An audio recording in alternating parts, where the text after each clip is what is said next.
असम के सीएम हेमंता बिश्वा शर्मा को कौन नहीं जानता। कांग्रेस पार्टी का दामन छोड़ने और बीजेपी में शामिल होने के बाद से ही इनके तेवर ने कांग्रेस की पोल खोल दी है।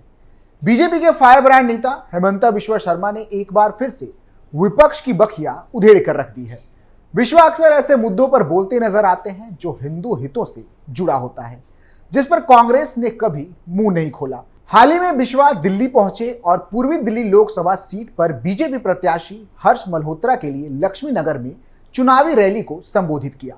इस संबोधन में उन्होंने एक बड़ी बात कही और सनातनियों को एक संकेत दिया।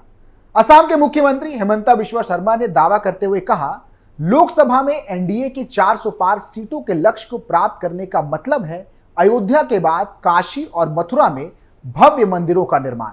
अब गहराई से देखें तो बिश्वा के ये शब्द बहुत कुछ कहते हैं और कुछ बड़ा होने की तरफ इशारा करते हैं। पहले भी बीजेपी ऐसा कर चुकी है, इसलिए इस पर संदेह की कोई गुंजाइश नहीं है। नमस्कार, आप देख रहे हैं कैपिटल टीवी उत्तर प्रदेश की स्पेशल स्टोरी और मैं हूं आपके साथ रोहित कुमार।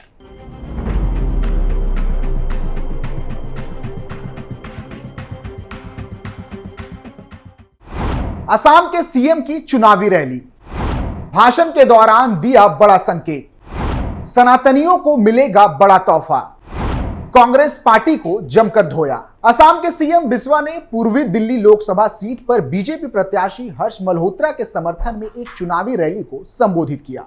हेमंता बिश्वा शर्मा ने कहा कि लोकसभा चुनाव में जब भाजपा 400 के पार जाएगी तो मथुरा में कृष्णा जन्मभूमि पर भव्य मंदिर बनेगा और काशी में ज्ञानवापी मस्जिद की जगह पर बाबा विश्वनाथ का भव्य मंदिर बनाया जाएगा।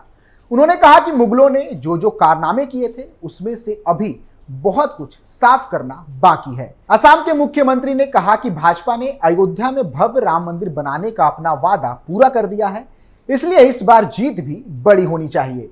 इसके साथ ही उन्होंने कहा कि पीओके में भी भारत का झंडा दिख रहा है, जबकि कांग्रेस के शासनकाल में जम्मू कश्मीर में भी पाकिस्तानी झंडा देखने को मिला करता था। हेमंता ने कहा कि संसद में पहले कश्मीर की चर्चा नहीं होती थी, लेकिन अब पीओके में भी लोग भारत का झंडा थामे दिख रहे हैं। इस दौरान हेमंता ने आम आदमी पार्टी पर भी जमकर निशाना बोला। हेमंता बिश्वा शर्मा ने दिल्ली में विकास को लेकर आम आदमी पार्टी को रडार पर लिया। हेमंता ने कहा, पहले दिल्ली आने पर लाल किला और कुतुब मीनार देखने के लिए बोला जाता था और अब मोहल्ला क्लिनिक देखने के लिए कहा जाता है, लेकिन आज जब मोहल्ला क्लिनिक देखने गया तो आश्चर्य हुआ कि अगर दिल्ली की पहचान मोहल्ला क्लिनिक है तो फिर देश का सम्मान कहां है। असम में हर जिले में मेडिकल कॉलेज बन रहा है और दिल्ली में जब भाजपा की सरकार आएगी तो मोहल्ला क्लिनिक की बजाय यहां पर सुपर स्पेशलिस्ट हॉस्पिटल और मेडिकल कॉलेज बनाए जाएंगे। लक्ष्मी नगर में जनसभा के बाद हेमंता ने मीडिया से भी बातचीत की। उन्होंने कहा, कभी कांग्रेस के साथ हाथ नहीं मिलाने की बात कहने वाले केजरीवाल अब कांग्रेस की गोद में जाकर बैठ गए हैं और कांग्रेस के साथ इलू इलू कर रहे हैं। केजरीवाल का निशाना साधते हुए उन्होंने कहा कि परिवारवाद का विरोध करने वाले अरविंद केजरीवाल अब अपनी पत्नी को आगे बढ़ाने में लगे हुए हैं। केजरीवाल खुद आलीशान बंगले में रहते हैं। उन्होंने कहा कि केजरीवाल जो भी बोलते हैं ठीक उसके उलट करते हैं और अब वह मानसिक संतुलन खो चुके हैं और जब तक वह ठीक होंगे तब तक दोबारा जेल जाने का समय हो जाएगा। इस दौरान हेमंता बिश्वा शर्मा ने राज्यसभा सांसद स्वाति मालीवाल के साथ हुई मारपीट के लिए केजरीवाल को घेरा। उन्होंने कहा कि राज्यसभा के सभापति एवं उपराष्ट्रपति जगदीप धनखड़ जी को स्वयं संज्ञान लेकर दिल्ली के सीएम के खिलाफ कार्रवाई करनी चाहिए। उन्होंने कहा कि सुनीता केजरीवाल को भी यह बताना चाहिए कि स्वाति मालीवाल की पिटाई क्यों की गई। बता दें कि फिलहाल स्वाति मालीवाल के साथ हुई मारपीट की खबर सुर्खियों में है, जिसको लेकर आम आदमी पार्टी पर बिश्वा ने तंज कसा है। क्या है मालीवाल के साथ मारपीट का मामला? दिल्ली पुलिस से जुड़े सूत्रों ने आम आदमी पार्टी की राज्यसभा सांसद स्वाति मालीवाल की ओर से सनसनीखेज आरोप लगाए जाने का दावा किया है। पुलिस सूत्रों ने दावा किया है कि सीएम हाउस के भीतर से दिल्ली पुलिस को पीसीआर कॉल गई थी। कॉल करने वाले ने खुद को स्वाति मालीवाल बताया और अपने साथ मारपीट का दावा किया गया।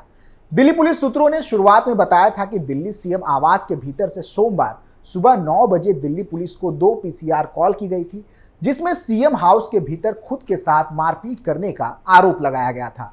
ये आरोप मुख्यमंत्री केजरीवाल के पीए विभव कुमार पर लगाए गए थे। दरअसल स्वाति मालीवाल सोमवार को सीएम हाउस पहुंची थी। वह मुख्यमंत्री केजरीवाल से मिलना चाहती थी, लेकिन सीएम के निजी स्टाफ ने उन्हें केजरीवाल से मिलने नहीं दिया और उनके साथ मारपीट ही गई। वहीं इस मामले में दिल्ली पुलिस का कहना है कि स्वाति मालीवाल सिविल लाइन थाने आई थी। उन्होंने घटना के बारे में बताया है, हम वेरीफाई कर रहे हैं। हालांकि पुलिस का कहना है कि स्वाति ने इस मामले में कोई लिखित शिकायत नहीं दी है। मालीवाल को लेकर दिल्ली पुलिस के इन दावों के बाद बीजेपी ने भी प्रतिक्रिया दी। बीजेपी के आईटी सेल के प्रमुख अमित मालवीय ने स्वाति मालीवाल के आरोपों पर कहा था, आम आदमी पार्टी के राज्यसभा सांसद और दिल्ली महिला आयोग की पूर्व अध्यक्ष स्वाति मालीवाल का आरोप है कि दिल्ली के मुख्यमंत्री के पीए ने उनके साथ मारपीट की। दिल्ली के सीएम हाउस से कॉल की गई। याद रखिए, स्वाति मालीवाल ने केजरीवाल की गिरफ्तारी पर चुप्पी साध रखी थी। वह वास्तव में उस समय भारत में नहीं थी और लंबे समय से भारत नहीं लौटी थी। शायद मालीवाल की यही चुप्पी आम आदमी पार्टी को खल गई और उनके साथ मारपीट की गई। बता दें कि आप पहले से शराब घोटाले मामले को लेकर बैकफुट पर है और अब मालीवाल के साथ हुई मारपीट ने आम आदमी पार्टी की पोल खोल कर रख दी है। अपने पूरे संबोधन के दौरान बिश्वा ने न सिर्फ आप पर निशाना साधा बल्कि सनातन को मानने वालों को एक इशारा भी दिया। इस दौरान हेमंता ने मथुरा और काशी का भी जिक्र किया। ऐसा इसलिए क्योंकि रामलला की प्राण प्रतिष्ठा के बाद से मथुरा और काशी को लेकर चर्चाएं तेज हो गई थी। ऐसे में विश्वा ने इस मुद्दे को छेड़कर एक बड़ा चुनावी ऐलान कर दिया है। चलिए अब जानने की कोशिश करते हैं कि आखिर क्या है ये मथुरा काशी विवाद। क्या है श्री कृष्ण जन्मभूमि विवाद? ये पूरा विवाद 13.37 एकड़ जमीन के मलिकाना हक को लेकर है। इस जमीन के 11 एकड़ में श्री कृष्ण मंदिर है और 2.37 एकड़ हिस्सा शाहिद गाह मस्जिद के पास है। हिंदू पक्ष यहां श्री कृष्ण जन्मभूमि होने का दावा करता है। इस पूरे विवाद की शुरुआत 350 साल पुरानी है, जब दिल्ली की गद्दी पर औरंगजेब का शासन था। 1670 में औरंगजेब ने मथुरा की श्री कृष्ण जन्मभूमि को तोड़ने का आदेश दिया था, जिसके बाद यहां शाहिद गाह मस्जिद बनाई गई। इतालवी यात्री निकोलस मनुची ने अपने लेख में इसका जिक्र भी किया है। उन्होंने कहा है कि रमजान महीने में श्री कृष्ण जन्म स्थान को नष्ट किया गया था। मस्जिद बनने के बाद यह जमीन मुसलमानों के हाथ में चली गई और करीब 100 साल तक यहां हिंदुओं का प्रवेश वर्जित रहा। 1770 के मुगल मराठा युद्ध हुआ, जिसमें मराठों की जीत हुई और मंदिर बनवाया गया। इसका नाम केशव देव मंदिर हुआ करता था। इस बीच भूकंप की चपेट में आकर मंदिर को नुकसान हुआ। 1815 में अंग्रेजों ने जमीन को नीलाम कर दिया, जिसे काशी के राजा ने खरीद लिया, लेकिन वो मंदिर नहीं बनवा सके। ये जमीन खाली रही। मुस्लिमों ने दावा किया कि जमीन उनकी है। 1944 में फिर ये जमीन मशहूर उद्योगपति जुगल किशोर बिरला ने खरीद ली। सौदा राजा पटनीमल के वारिसों के साथ हुआ था। इस दौरान देश आजाद हुआ और 1951 में श्री कृष्ण जन्म स्थान ट्रस्ट बनाया, जिसे ये जमीन दे दी गई। साल 1953 में ट्रस्ट के पैसे से जमीन पर मंदिर का निर्माण शुरू किया गया, जो 1958 में बनकर तैयार हुआ। 1958 में एक नई संस्था बनी, जिसका नाम श्री कृष्ण जन्म स्थान सेवा संस्थान रखा गया।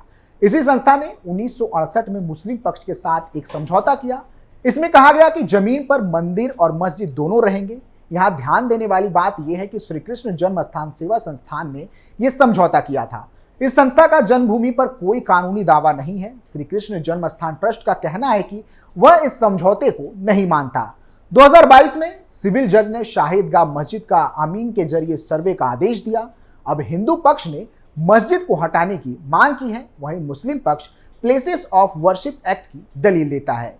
वहीं काशी विवाद की बात करें तो हिंदू पक्ष का कहना है कि 1969 में मुगल शासक औरंगजेब ने यहां काशी विश्वनाथ मंदिर को तोड़कर ज्ञानवापी मस्जिद बनवाई थी। हिंदू पक्ष के दावे के मुताबिक 1670 से वह इसे लेकर लड़ाई लड़ रहा है। हालांकि मुस्लिम पक्ष का कहना है कि यहां मंदिर नहीं था और शुरुआत से ही मस्जिद बनी हुई थी। फिलहाल दोनों मामले कोर्ट में हैं और लगातार इसकी सुनवाई हो रही है। ऐसे में विश्वा का यह दावा कितना कारगर है, ये चुनावी नतीजे ही तय कर पाएंगे। फिलहाल के लिए इतना ही। आप देखते रहिए कैपिटल टीवी उत्तर प्रदेश। नमस्कार।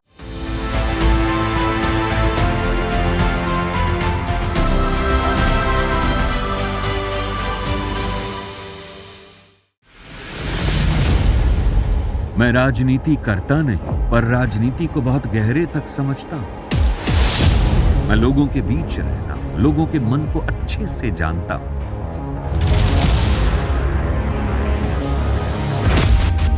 पब्लिक और पॉलिटिक्स की हर नब्ज को खूब पहचानता हूं। संघर्ष की सियासत से सत्ता के सिंहासन तक मैं हर खबर से खरा सच निकालता हूं। ना कोई दौड़, ना कोई रेस।